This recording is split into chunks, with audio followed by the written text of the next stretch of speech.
大家好，我是蜻蜓的老鲁。今天要给大家展示的，这是我发布的MN3005版的 Deluxe Memory Man 的一个复刻屏。这个视频中间主要是以 MN3005版和豪华版 MN3008版做的一个视频上的一个对比的一个视频。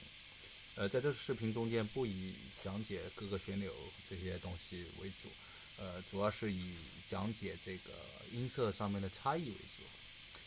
在如何使用的话呢，在之前我已经做过了 MN3008豪华版的一个详细的讲解和这个使用说明的一个视频，大家有兴趣可以去找一下这个视频，在那个豪华版的那个链接里面。在这个视频里面的话，我主要是以讲解这两个芯片所做出来的效果器之间的差距。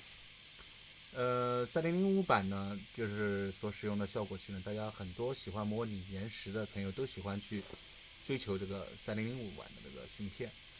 这个芯片的话，它是模拟延时中间最高的一个最顶尖的一个芯片，就是没有就是超过它这个芯片的声音质量的。就是说3008和3005的这两个机器呢，我觉得从声音本质上面来说是一样的，因为他们所采用的技术各方面都是完全一样，不那个包括引脚什么都是引脚。它们主要区别在于 MN3008 的延时时间是 MN3005 的一半，也就是说我做 Deluxe Memory Man 的话，需要达到600毫秒的话，用3008需要用4片。用3005的话，只需要2片就够。从这个信号的损失来说的话，这3005的只有2片的信号损失，肯定没有这个3008 4片的信号损失要大。所以的话呢，它们区别并不是一个质的区别，它们主要是在一些细节上面的区别。所以我做这个视频呢，给大家能够更好的认识一下。有的朋友呢，毕竟他没有用过这两个芯片的作为机器，或者说他曾经拥有过，但是没有仔细的去比较出来它们之间的区别，所以我就来做一个这个视频给大家看看。我们来先从 feedback 上面来，这个是第一个方面，就是它的回声次数，来分析这个两个机器的差别。我们先来听听看3005的回声次数。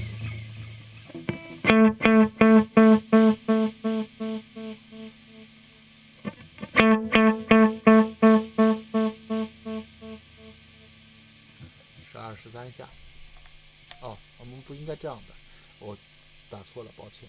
我要把这个所有的参数跟另外一个一样，这个不能全部打出来，这样的会有一些差异。这样子的话，比较。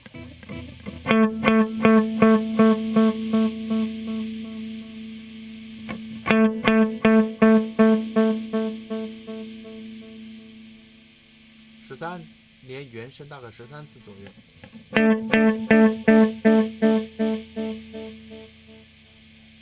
对吧？然后我们来听听看3008的版本。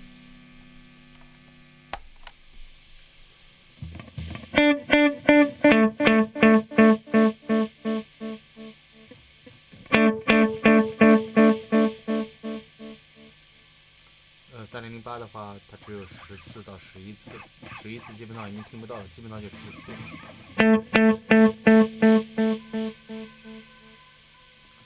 这就是一个从 feedback 入手的一个给大家听的一个差距。还有就是它的信号级联的参数比较多的话，它的信号整体的幅度和质量是没有3005的强。我们来听听看这3008的信号，听第二个声音就行了。延时后的第一个声音就是第二个声音。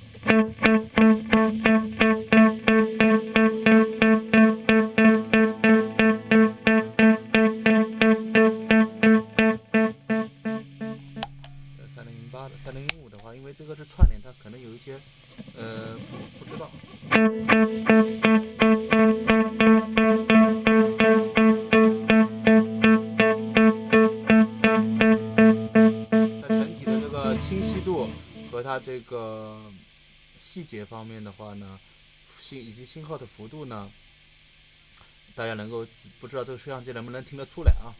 但是我自己听的是能够听得出来。他们主要的话就是在这几个方面能够鉴别出来它之间的区别。其实你说它的声音，他们两个之间声音到底有多少差距？从本质上面是基本上很少的。但是回声的次数多的话呢，对于在短延时候的回声的那种氛围感觉是会更好一些，这个是很关键的一个因素。就是你在长延时的时候，没有人说是，我们去弹一首歌，去要听它有回声几下，大部分是要不做节奏，要不然是 solo 怎么用，他不会留意到那么细节的地方。所以的话呢，就是看我把这个两个细节的东西给大家列出来，让大家选购的时候能够更清楚自己需要的是什么。两个呢芯片都是比较稀有的。然后呢，下面我就是做一个视频，两个串联一块的视频，能够玩出什么样的风格，大家可以听听看。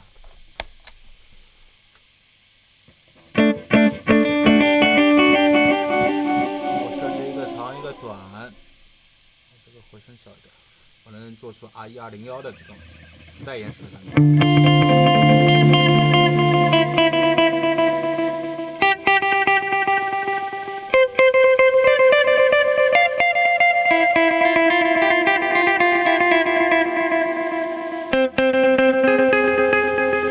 模拟延时的氛围感要强于数字的，这是毋庸置疑的。这个我们来听听看它的氛围感觉，作为一些混响的音乐。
后的话，声音效果也非常的不错。